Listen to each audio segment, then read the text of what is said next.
អ្នកប៉ាសង្គ្រោះជាតិខេត្តកំពតចោទបកកណ្ដាលអំណាចហាក់ដើរគំរាមក្រុមប្រឹក្សាគុំសង្កាត់ខ្លួនឲ្យចុះចូលបកកណ្ដាលអំណាច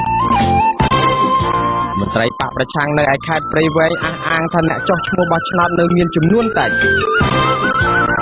សមាជិកសភាអាមេរិកផ្ដាំប្រជាពលរដ្ឋខ្មែរកុំឲ្យអស់សង្ឃឹមចំពោះដំណោះស្រាយនយោបាយនៅកម្ពុជាមន្ត្រីរៀបចំបុណ្យជាតិអះអាងថាថ្ងៃដំបូងនៃពិធីបុណ្យអុំទូកឆ្នាំនេះមិនសូវមានមនុស្សមកទស្សនាច្រើននោះទេរួមនឹងព័ត៌មានដទៃទៀតរបស់ទូរទស្សន៍អាស៊ីសេរីសម្រាប់ថ្ងៃប្រហ័សទី2ខែវិច្ឆិកាឆ្នាំ2017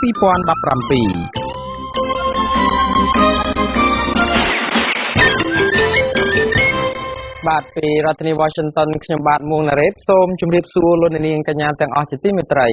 យើងខ្ញុំសូមស្វាគមន៍លោកអ្នកនាងក្នុងកម្មវិធីផ្សាយរបស់ទូរទស្សន៍អាស៊ីសេរីជាបន្តទៅទៀតនេះខ្ញុំបាទសូមជូនព័ត៌មានពិស្ដាបាទសមាជិកសភាអាមេរិកមកពីខាងគណៈបក្សសាធារណរដ្ឋលោក Steve Chabot បានលើកទឹកចិត្តដល់ប្រជាពលរដ្ឋខ្មែរទាំងអស់ឲ្យបន្តក្តីសង្ឃឹម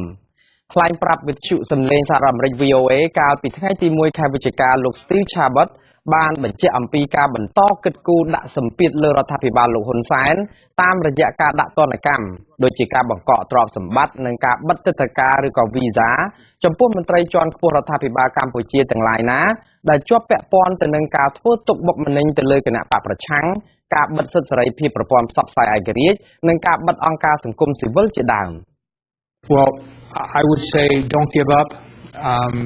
There can certainly be a very bright បាទខ្ញុំសូមផ្ដាំថាកុំឲ្យបោះបង់ក្តីសង្ឃឹម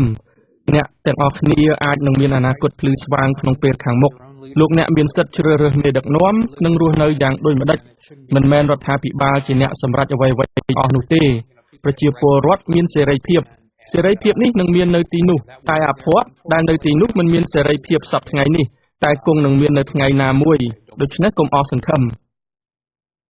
បាទសមាជិកប្រតិភិលោក Ted Cruz ឯណោះក៏ព្រមានជាថ្មីទៀតកាលពីថ្ងៃទី31ខែតុលាកន្លងទៅនេះថាបើសិនជារដ្ឋាភិបាលកម្ពុជាមិនដោះលែងលោកកឹមសុខាឲ្យបានមុនថ្ងៃទី9ខែវិច្ឆិកានោះទេលោកនឹងធ្វើយុទ្ធនាការដើម្បីឲ្យរដ្ឋាភិបាលសហរដ្ឋអាមេរិកដាក់ទណ្ឌកម្មលើមន្ត្រីរដ្ឋាភិបាលកម្ពុជាឲ្យខាងតែបានលោក Ted Cruz ធ្លាប់បានដាក់សារលិខិតមួយច្បាប់ផ្ញើជូនទៅឯអគ្គរដ្ឋទូតខ្មែរប្រចាំនៅសហរដ្ឋអាមេរិកគឺលោកជុំប៊ុនរងកាលពីថ្ងៃទី23ខែតុលា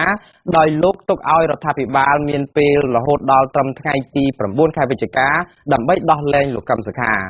លោកប្រមានបន្ថែមថាទំនាក់ទំនងរបស់សហរដ្ឋអាមេរិកនិងកម្ពុជាកន្លងមកនេះប្រព្រឹត្តទៅបានល្អក៏ដោយសារតែឈរទៅលើស្មារតីនៃលទ្ធិប្រជាធិបតេយ្យសេរីនិងការបោះឆ្នោតដែលគួរឲ្យជឿទុកចិត្តបានក៏ប៉ុន្តែការដែលរដ្ឋាភិបាលកម្ពុជាបិទក្រុមឯករាជ្យដែលឃ្លាំមើលស្ថានភាពបោះឆ្នោតបិទអង្គការសិទ្ធិមនុស្សបិទស្ថានីយវិទ្យុជាច្រើនរួចចាប់លោកកឹមសុខាដាក់ពន្ធនាគារដូច្នេះលោកនាយករដ្ឋមន្ត្រីហ៊ុនសែនមិនត្រឹមតែកំពុងតែបំផ្លាញទំនាក់ទំនងល្អរវាងសហរដ្ឋអាមេរិកនិងកម្ពុជាប៉ុណ្ណោះទេប៉ុន្តែលោកហ៊ុនសែននៅកំពុងតែបំផ្លាញលទ្ធិប្រជាធិបតេយ្យនៅកម្ពុជាផងដែរប្រទេសកម្ពុជាកំពុងតែរងសម្ពាធយ៉ាងខ្លាំងពីសហគមន៍អន្តរជាតិរួមមានសហភាពអឺរ៉ុបប្រទេសអូស្ត្រាលីនិងសហរដ្ឋអាមេរិកដែលសុទ្ធតែជាប្រទេសម្ចាស់ជំនួយដ៏ធំរបស់កម្ពុជាថ្មីនេះគណៈប្រតិភូសហភាពអឺរ៉ុបក៏ព្រមានរដ្ឋាភិបាលកម្ពុជាថាអឺរ៉ុបអាចនឹងចាត់វិធានការជំវិញជំនួយផ្នែកអភិវឌ្ឍនិងការអនុគ្រោះពន្ធប្រសិនបើស្ថានភាពសិទ្ធិមនុស្សនៅកម្ពុជានៅតែមានភាពដុនដាបខ្លាំងដោយសារតែការធ្វើទុកបុកម្នេញគណៈបក្សសង្គ្រោះជាតិអង្គការសង្គមស៊ីវិលនិងប្រព័ន្ធផ្សព្វផ្សាយឯករាជ្យយ៉ាងដូចនេះសហគមន៍អន្តរជាតិសុទ្ធតែបានសម្ដែងបំណងដូចគ្នាមួយគឺចង់ឃើញប្រទេសកម្ពុជាមានលទ្ធិប្រជាធិបតេយ្យពិតប្រាកដតាមរយៈការបោះឆ្នោតមួយដោយសេរីត្រឹមត្រូវនិងយុត្តិធម៌ដោយត្រូវផ្ដល់ឱកាសឲ្យមានការចូលរួមឲ្យបានស្មើភាពគ្នានិងមានតម្លាភាពសម្រាប់គ្រប់ភាគីបាទលោកនាងជាទីមេត្រីមន្ត្រីគណៈបក្សសង្គ្រោះជាតិនៅឯខេត្តកំពតឯណោះចោទប្រកាន់គណៈបកកណ្ដាលអំណាចថាដើរគំរាមកំហែងនិងបំផិតបំភ័យសមាជិកក្រុមប្រឹក្សាឃុំសង្កាត់របស់ខ្លួនឲ្យចោះចូលទៅបកកណ្ដាលអំណាចសមាជិកក្រុមប្រឹក្សាខេត្តរបស់គណៈបកប្រឆាំងអ្នកស្រីសំចរិយាឲ្យដឹងថាសមាជិកក្រុមប្រឹក្សាបកប្រឆាំង3នាក់ដែលចោះចូលជាមួយគណៈបកប្រជាជនកម្ពុជានោះរួមមានជំទប់ទី1ឃុំបឹងទូកលោកហែមបណ្ណាជំទប់ទី2សង្កាត់កំពង់បាយលោកពិនរងបំរុងនិងលោកវ៉ាន់វ៉ាត់ដែលជាជំទប់ទី2ឃុំតកែនសំទោសលោកវាងវ៉ាត់ អ្នកស្រីបន្តថាអ្នកទាំង3នាក់នោះគឺមានអតីតភាពការងារមកពីគណៈបកប្រជាជនកម្ពុជានិងគណៈបកហ៊ុនស៊ិនប៉ិចហើយដោយសារតែកត្តាជីវភាពផងនិងដោយសារតែការគម្រាមកំហែងផងទើបជំរុញឲ្យពួកគាត់សម្រេចចាក់ចេញពីគណៈបកសង្គ្រោះជាតិទៅវិញអភិបាលខេត្តកំពតលោកច័ន្ទចេស្តានឹងជាប្រធានគណៈបកប្រជាជនកម្ពុជាប្រចាំខេត្តនេះបដិសេធនៅក្នុងការបកស្រាយជំវិញរឿងនេះលោកដិតមន្ទីរប្រធានតុលាការកំពូលនឹងបើកសវនាការលើរឿងក្តីសុំរំលាយគណៈបកសង្គ្រោះជាតិនៅថ្ងៃទី16ខែវិច្ឆិកាការបោះឆ្នោតជ្រើសរើសក្រុមប្រឹក្សាគុំសង្កាត់កាលពីខែមិថុនាឆ្នាំ2017កន្លងទៅនេះគណៈបកសង្គ្រោះជាតិទទួលបានមេឃុំចៅសង្កាត់ចំនួន240នាក់នៅក្នុងចំណោមអាសនៈសរុប561អាសនៈចំពោះតែខេត្តកំពតមួយ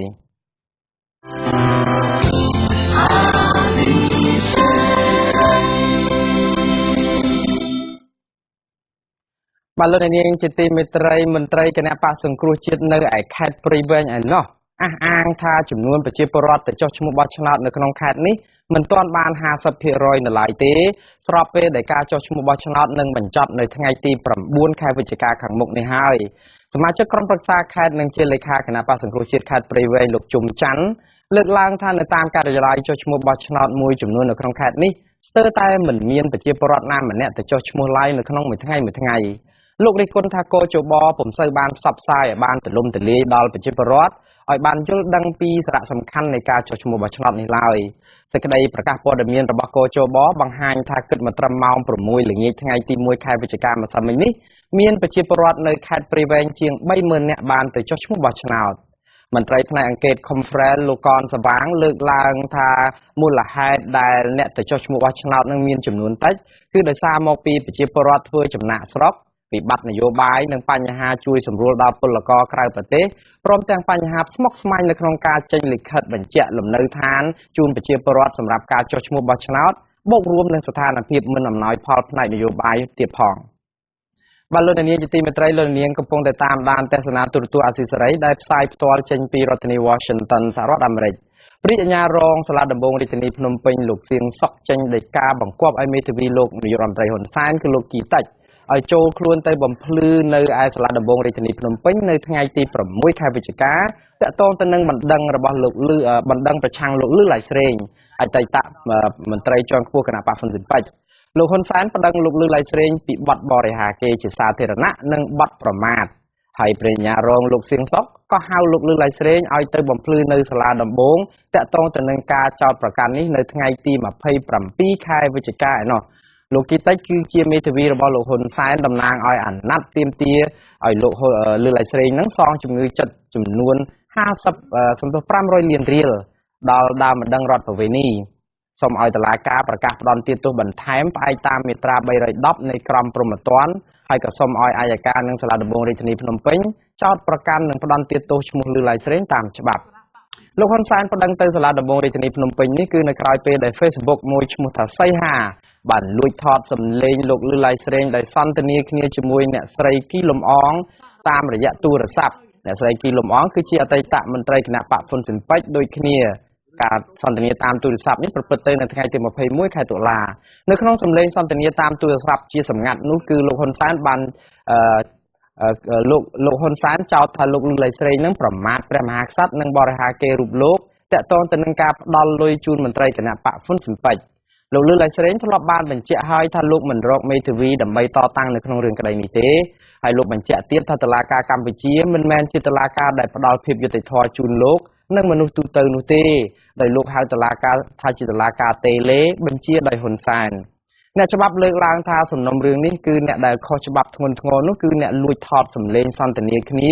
របស់លោកលឺឡៃស្រេងដែលលោកសន្ទនាឯកជនជាសម្ងាត់ដែលបានធានានៅក្នុងរដ្ឋធម្មនុញ្ញនិងច្បាប់មួយចំនួនទៀតតែបែរជាត្រូវបាន Facebook ឈ្មោះសីហានឹងយកមកទម្លាយជាសាធារណៈហើយរដ្ឋាភិបាលមិនបានចាប់ខ្លួននិងប្តឹង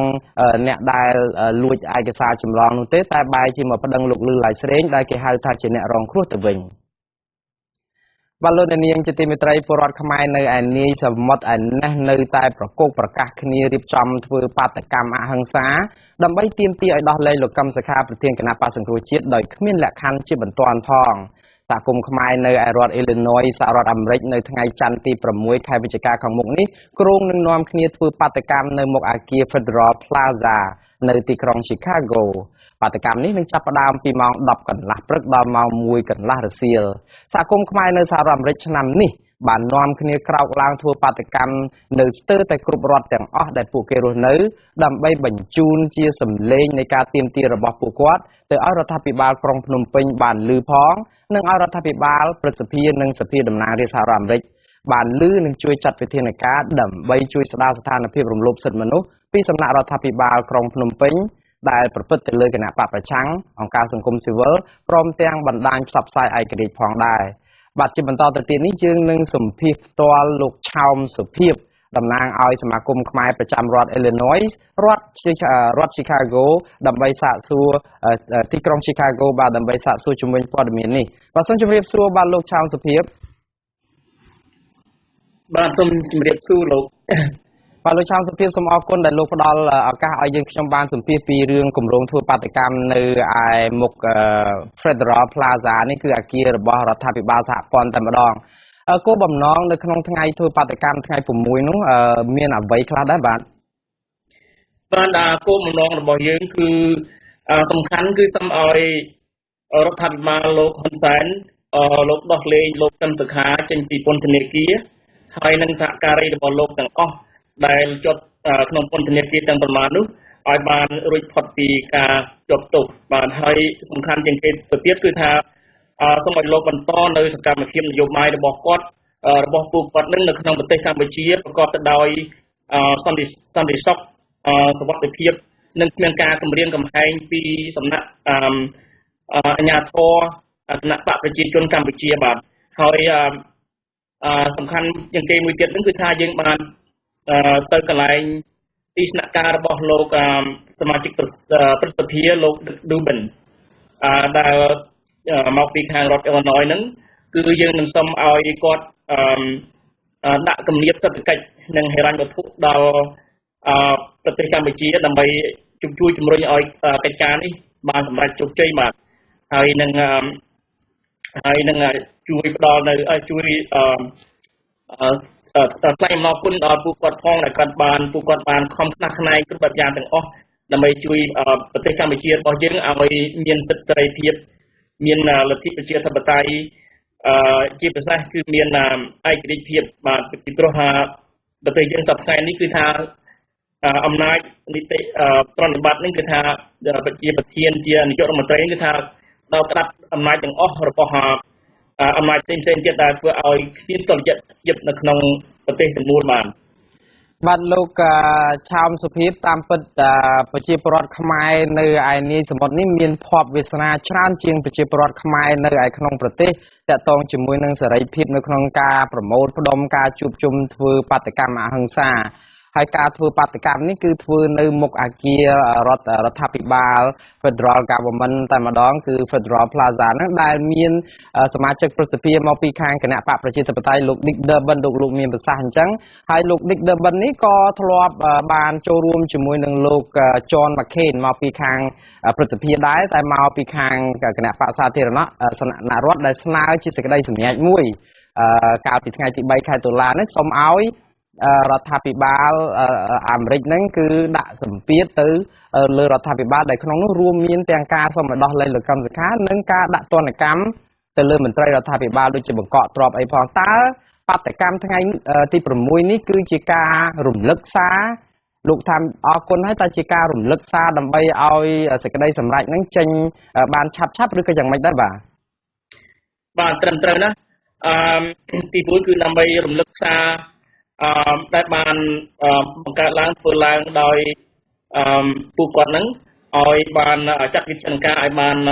មានប្រសិទ្ធភាពមានអាចធ្វើទៅបាននិងឲ្យឆាប់រហ័សបំផុតដើម្បីធ្វើឲ្យដំណើរការបោះឆ្នោតនេះមានភាពសេរីយុត្តិធម៌និងត្រឹមត្រូវបាទហើយយើងនឹងជួយរំលឹកដល់អ្នកដែលបានជួយទាំងប្រមាណហ្នឹងឲ្យខិតខំបន្តនៅ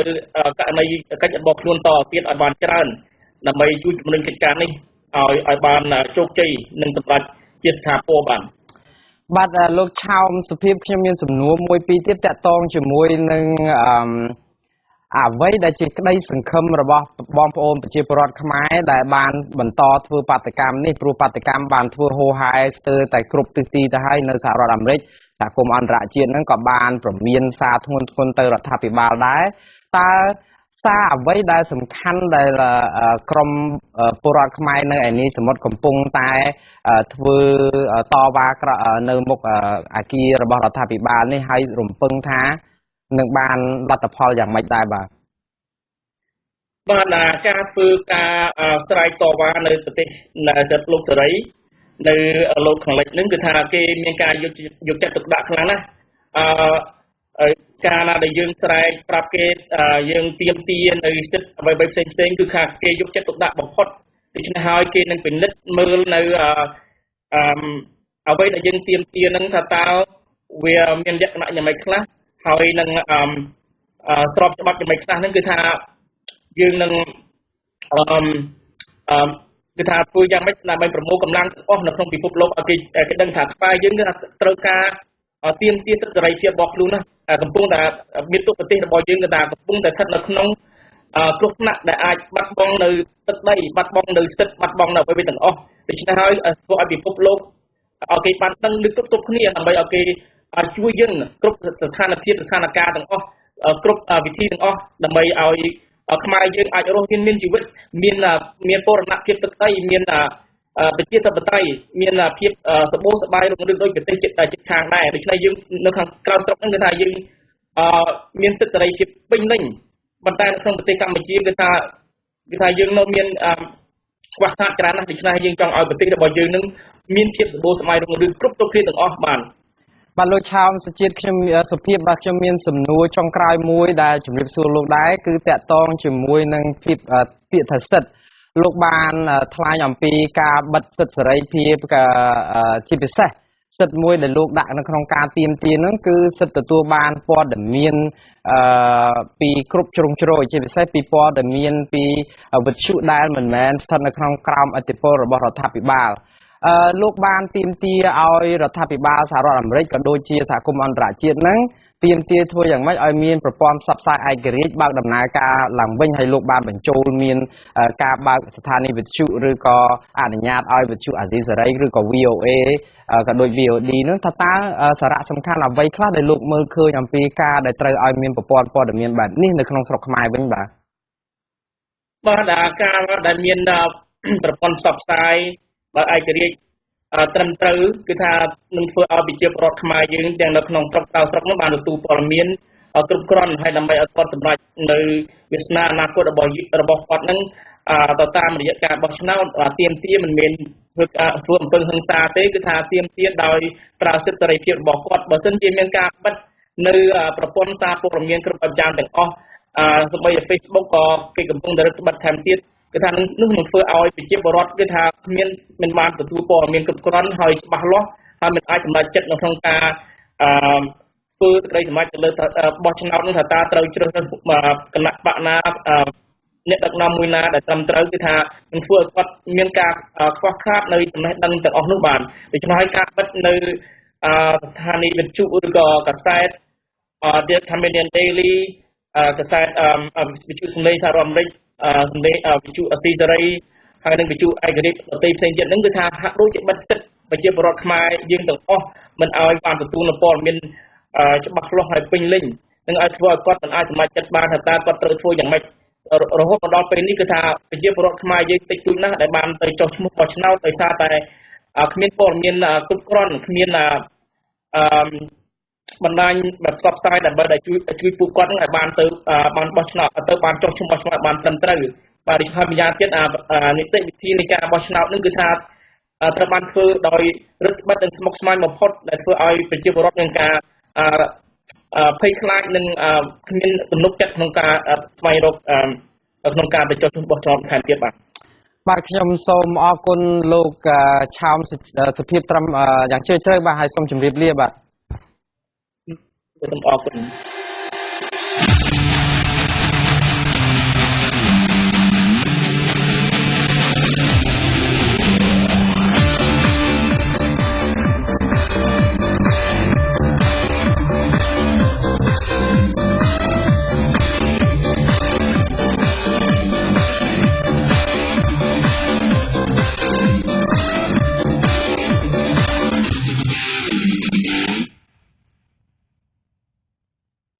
បាទលោកនាងជាទីមេត្រីឥឡូវយើងងាកមកព័ត៌មានតាក់ទងជាមួយនឹងពិធីបុណ្យអុំទូកយើងវិញម្ដង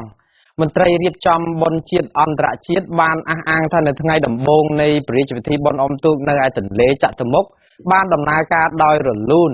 ក៏ប៉ុន្តែមិនសូវមានប្រជាពលរដ្ឋធ្វើដំណើរមកពីបណ្ដាខេត្តនានានិងភ្ញៀវទេសចរអន្តរជាតិច្រើននោះទេដែលមកចូលរួមទស្សនាការប្រណាំងទូកនៅឯមុខព្រះបរមរាជវាំងឆ្នាំនេះចំណែកឯសមត្ថកិច្ចនគរបាលនិងកងរាជអាវុធហត្ថរាជធានីភ្នំពេញដែលប្រចាំការនៅតាមបណ្ដោយផ្លូវជាតិសំខាន់ៗមួយចំនួនរួមមានផ្លូវជាតិលេខ3ផ្លូវជាតិលេខ4និងផ្លូវជាតិលេខ5ជាដើមនោះក៏បានឲ្យដឹងថាពិតជាមិនសូវមានប្រជាពលរដ្ឋធ្វើដំណើរតាមរថយន្តចូលមករាជធានីភ្នំពេញច្រើនក៏ពិតមែនផ្ទុយទៅវិញបែរជាមានប្រជាពលរដ្ឋធ្វើដំណើរតាមរថយន្តជាច្រើនសន្ធឹកសន្ធាប់ចាក់ចេញពីរាជធានីភ្នំពេញឆ្ពោះទៅតាមបណ្ដាក្រៅក្រុងដែលមានចំនួនច្រើនកកទៅវិញបាទព្រះរាជពិធីបុណ្យអុំទូកមានរយៈពេល3ថ្ងៃគឺចាប់ពីថ្ងៃទី2ដល់ថ្ងៃទី4ខែវិច្ឆិកានេះហើយពិធីប្រណាំងទូកនៅតាមថ្ងៃនីមួយៗចាប់ផ្ដើមនៅម៉ោង11ព្រឹករហូតដល់ម៉ោង5:30នាទីនៅតាមដងទន្លេសាបមុខព្រះបរមរាជវាំងការប្រណាំងទូកនេះគឺមានចំនួន2ជើងបាទគូដដែលដោយដូរខ្សែទឹកខាងក្នុងខាងក្រៅរាជពិធីបុណ្យអុំទូកឆ្នាំនេះសម្ដេចព្រះបរមនាថនរោត្តមសីហមុនីទ្រង់យាងតតការប្រណាំងទូកនិងក៏ព្រះរាជទានភ្លើងទៀនជ័យលើប្រទីបព្រះបរមរាជវាំងនៅម៉ោង6:30នាទីល្ងាចដោយមានវត្តមានលោកនាយរដ្ឋមន្ត្រីហ៊ុនសែននិងភរិយាព្រមទាំងថ្នាក់ដឹកនាំជាន់ខ្ពស់និងជួររាជរដ្ឋាភិបាលជាច្រើនស្ថាប័នទៀតចូលរួមផងដែរពលករខ្មែរដែលធ្វើការនៅឯប្រទេសថៃឯណោះដែលវិលត្រឡប់មកស្រុកកំណើតវិញត្រូវបានគេបង្ខំឲ្យបង់ប្រាក់ក្រៅសេវាបន្ថែមចំនួន300បាតពីលើតម្លៃឈ្នួលឡានដែលធ្វើដំណើរពីទីក្រុងបាងកកមកដល់ព្រំដែនកម្ពុជាថៃពលករនិងអ្នករត់ម៉ូតូឌុបនៅឯខាងទឹកដីថៃអះអាងទៀតថាប្រសិនបើពលករណាមិនបង់ប្រាក់គ្រប់ចំនួននោះទេគឺពួកគេមិនអាចឆ្លងដែនទៅស្រុកកំណើតបានឡើយកម្មករសំណង់នៅឯទីក្រុងបាងកកលោកមាសកំសត់ឲ្យដឹងថានៅពេលដែលចុះពីលើរថយន្តមានមនុស្សមួយក្រុមនៅឯចំណតរថយន្តរបស់ក្រុមហ៊ុនដឹកជញ្ជូន SD មានទីតាំងនៅផ្សារផាក់កាតក្បែរព្រំដែនកម្ពុជាថៃនោះបានបង្ខំពួកគេឲ្យបង់ប្រាក់ក្នុងម្នាក់ចំនួន300បាតឬក៏ស្មើប្រមាណ 37,000 រៀលដែលជាថ្នូរជាមួយនឹងការចូលព្រំដែនខ្មែរក្រុមម៉ូតូឌុបដែលនៅខាងទឹកដីថៃវិញអះអាងថាការយកលុយពីពលករនេះគឺប្រហែលជាក្រុមមនុស្សមានឥទ្ធិពលសហការគ្នារស់ស៊ីនៅក្នុងទឹកដីថៃនេះជាច្រើនឆ្នាំមកហើយក៏ប៉ុន្តែតំណាងក្រុមហ៊ុនដឹកជញ្ជូន SD របស់ជនជាតិថៃនៅឯផ្សារផាក់កាតខេត្តចន្ទបុរីថ្លែងថាក្រុមហ៊ុនលោកពុំមានជាប់ពាក់ព័ន្ធទៅនឹងការយកប្រាក់ពីពលករទាំងនោះទេអ្នករត់ម៉ូតូឌុបជនជាតិថៃម្នាក់នៅឯព្រំដែនផ្សារផាក់កាតនិយាយថាលោកអាណិកជនខ្មែរលោកអាណិតពលរដ្ឋខ្មែរណាព្រោះគាត់ចាញ់បោកក្រុមហ៊ុនដែលគេដឹកពីទីក្រុងបាងកកមកទម្លាក់ចោលនៅព្រំដែននេះដែលសាច់ញាតិពួកគាត់រងចាំនៅច្រកអន្តរជាតិដូរឬក៏ច្រកឡែមហើយគ្មានប្រាក់ត្រឡប់ទៅផ្ទះវិញនោះទេអ្នករត់ម៉ូតូឌុបជនជាតិថៃរូបនេះលើកឡើងថាដើម្បីកុំឲ្យចាញ់បោកគេទៀតក្រុមពលករត្រូវតែពិនិត្យមើលរថយន្តនៅទីក្រុងបាងកកឲ្យបានច្បាស់លាស់មុននឹងទិញសម្បត្តិធ្វើដំណើរត្រឡប់មកស្រុកកំណើតវិញ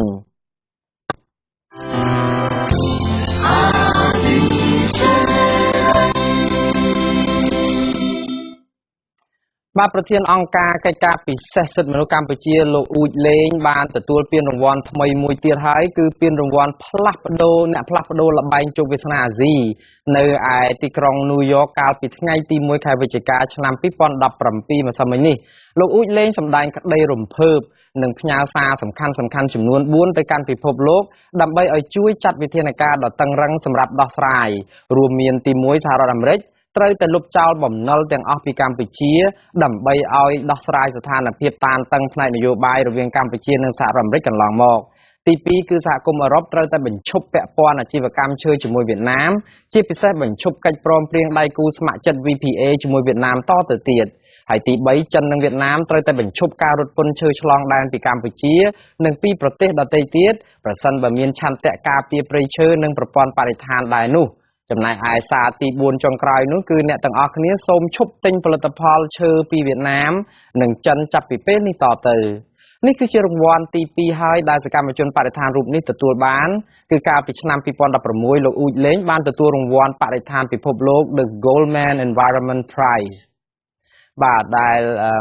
ជាតទៅទៀតនេះគឺខ្ញុំសូមមានព័ត៌មានខាងគណៈប្រតិភូសហភាពអឺរ៉ុបបានសហការជាមួយនឹងស្ថានទូតប្រទេសស៊ុយអែត ประจำรัฐนิวอชิงตันสหรัฐอเมริกនិងអង្គការ Artworks for Freedom ស្នាដៃសិល្បៈដើម្បីសេរីភាពក៏បានរៀបចំពិធីតាំងពីពណ៌មួយក្រោមប្រធានបទនៅក្រោមហេតុការណ៍នៃការជាប់បង្ខាំងគ្មានព្រំដែនឬក៏ហៅថា After the Fact Borderless Captivity ដែលជាផ្នែកមួយនៃយុទ្ធនាការដើម្បីលើកកម្ពស់យល់ដឹងអំពីការជួញដូរមនុស្សឬក៏ទាសភាពសម័យទំនើបលោកមានរិទ្ធមានសេចក្តីរាយការណ៍លម្អិតជំវិញព័ត៌មាននេះ The exhibition which presents 3 artists ពិធីនេះប្រព្រឹត្តទៅកាលពីថ្ងៃទី1ខែវិច្ឆិកាម្សិលមិញនៅទីស្នាក់ការប្រតិភូសហភាពអឺរ៉ុបប្រចាំរដ្ឋធានី Washington ដែលមានការចូលរួមទស្សនាពីសំណាក់មន្ត្រីការទូតសហភាពអឺរ៉ុបតំណាងស្ថានទូតប្រទេសស៊ុយអែតប្រចាំរដ្ឋធានី Washington អ្នកស្រាវជ្រាវនិងភាគីពាក់ព័ន្ធជាច្រើនអ្នកពិធីតាំងពិព័រណ៍នេះដាក់តាំងបង្ហាញនៅស្នាដៃរបស់វិចិត្រករជនជាតិខ្មែរលោកព្រំវណ្ណៈអ្នកថតរូបជនជាតិស៊ុយអែតនាង Anne Sophie Siden និងអ្នកថតរូបជនជាតិអាមេរិកកាំងនាង Kay Kernes ផ្ទាំងគំនូររបស់វិចិត្រករខ្មែរលោកព្រំវណ្ណៈរៀបរាប់ពីខ្សែជីវិតរបស់លោកដែលបានក្លាយជាទេសករអស់រយៈពេល4ឆ្នាំដំបូងឡើយនៅលើទូកនេសាទថៃបន្ទាប់មកលោកត្រូវបានគេលក់ឲ្យទៅធ្វើជាទេសករនៅចំការដូងប្រេងមួយកន្លែងនៅក្នុងប្រទេសម៉ាឡេស៊ីមុនពេលដែលលោកត្រូវបានអង្គការមិនមែនរដ្ឋាភិបាលមួយជួយសង្គ្រោះធ្វើមាតុភូមិនិវត្តន៍មកស្រុកកំណើតវិញផ្ទាំងគំនូរបែបគូសវាសរបស់លោកព្រំវណ្ណៈមានអមដោយអត្ថបទពណ៌នារៀបរាប់ពីរឿងរ៉ាវខ្សែជីវិតរបស់លោកដែលលោកមិនដែលធ្លាប់នឹកសម័យដល់ក្នុងនាមជាទេសករសម័យទំនើបម្នាក់លោកព្រំវណ្ណៈធ្លាប់បានទទួលពានរង្វាន់សម្រាប់ការងារប្រឆាំងអំពើជួញដូរមនុស្សកាលពីឆ្នាំ2012ផ្ដល់ដោយអតីតរដ្ឋមន្ត្រីក្រសួងការបរទេសអាមេរិកលោកស្រី Hillary Clinton កម្មវិធីតាំងពិព័រណ៍ផ្ទាំងគំនូរនិងខ្សែវីដេអូឯកសារនេះនឹងបើកឲ្យសាធារណជនទូទៅដែលរស់នៅជុំវិញតំបន់រដ្ឋធានី Washington អាចចូលរួមទស្សនាដោយឥតគិតថ្លៃនៅទីស្នាក់ការប្រតិភូសហភាពអឺរ៉ុបប្រចាំរដ្ឋធានី Washington នៅថ្ងៃទី8ខែវិច្ឆិកាវេលាម៉ោង 12 រសៀលដល់ម៉ោង 2 ថ្ងៃត្រង់និងថ្ងៃទី15ខែវិច្ឆិកាពីម៉ោង 12 រសៀលដល់ម៉ោង 3 ល្ងាចខ្ញុំបាទមានរិទ្ធអាស៊ីសេរីពីរដ្ឋធានី Washingtonបាទជាបន្តទៅទៀតនេះសូមអញ្ជើញលោកនាងទស្សនាខ្សែវីដេអូរៀបរាប់អំពីជីវិតរបស់លោកព្រំវណ្ណៈកាលដែលលោកត្រូវបានឈ្មួញជួញដូរមនុស្សចាប់ធ្វើជាទេសករនៅលើទូកនេសាទថៃដូចតទៅបើទៅមកឈូងមកកែសុងជាង 1000 នាក់ក្នុងមានបងស្រី2នាក់អ្នកមេខ្យល់អ្នកនាំនៅសហគមន៍កើតគាត់ទៅគេបោកប្រាស់ហ្នឹងដែរតគ្នាចឹងអញ្ចឹងកូនខ្ញុំវាសុំខ្ញុំទៅសុំកូនខ្ញុំទៅហើយខ្ញុំហ្នឹងក៏ថាកូនទេហើយទៅកើតទេក្រុមហ៊ុនហ្នឹងលោកគេបោកប្រាស់អីគេថាគេទៅសុំទៅហ្វ្រីមិនយើងមិនចឹងហ្នឹងគាត់មិនឲ្យខ្ញុំទៅខ្ញុំចេះតែចង់ទៅឬអត់លុយមើលទៅឃើញគាត់ពិបាកពេក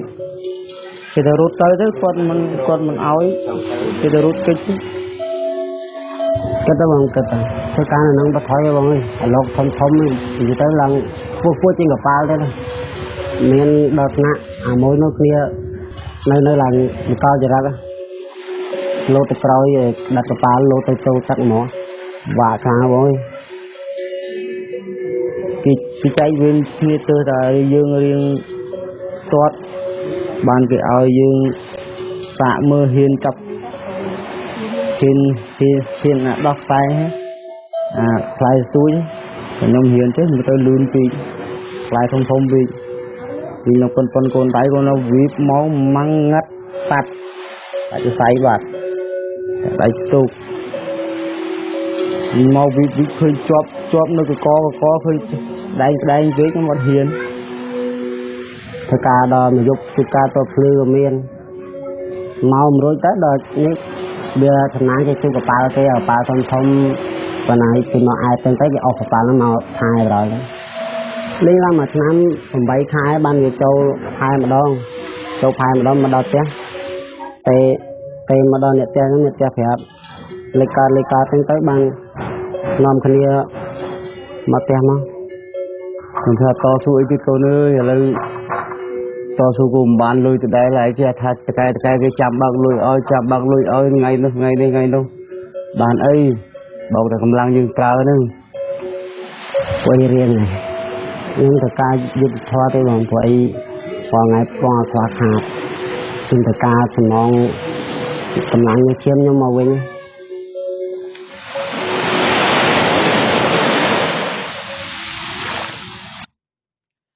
បាទលោកនាងកញ្ញាទើបតែបានទស្សនាទូរទស្សន៍អាស៊ីសេរីផ្សាយចេញពីរដ្ឋធានី Washington សហរដ្ឋអាមេរិកខ្ញុំបាទមួងណារ៉េតព្រមទាំងក្រុមការងារទាំងអស់នៃទូរទស្សន៍និងវិទ្យុអាស៊ីសេរីសូមជូនពរលោកនាងនិងក្រុមគ្រួសារទាំងអស់ឲ្យជួបប្រកបតែនឹងសេចក្តីសុខគ្រប់ប្រការខ្ញុំបាទសូមអរគុណនិងសូមជម្រាបលា